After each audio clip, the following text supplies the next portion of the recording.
Carven with your national news briefing. The chairman of Cricket Australia says the process is well underway to secure a new Test captain, with the Ashes series just 18 days away. It follows the resignation of Tim Paine over a sexting scandal.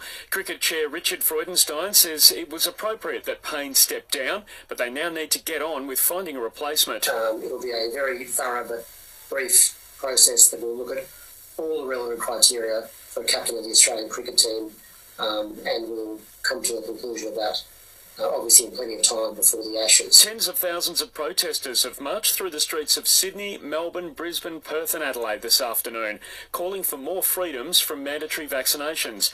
Opposition leader Anthony Albanese says the PM has been weak on anti-vax protesters. The Prime Minister had an opportunity to be unequivocal in his language and he chose not to do so. The Prime Minister had a chance to lead and show strength. Instead, he showed weakness and opportunism. Another 5 lives have been lost to coronavirus in Victoria overnight, including a child under 10, with the state recording another 1,166 cases. There have been 182 new cases in New South Wales, while Europe is seeing COVID deaths rise steeply, with several countries reintroducing mandatory vaccinations and restriction rules. And more flood warnings for Forbes in the New South Wales Central West this afternoon as the state gears up for more heavy rain in the coming days. Open your ears to a new world of audio, radio, podcasts, music and news. Catch Carrie and Tommy and much more on Listener. Download the new app and listen for free. To sport, and New South Wales are ploughing through the Victorian top order in the Shield clash at the SCG.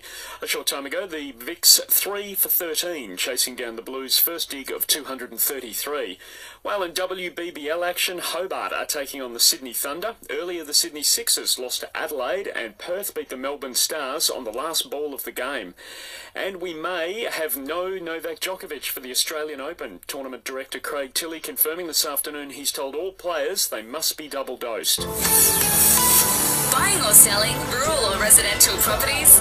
Miller, Wan and John. This is SAFM weather.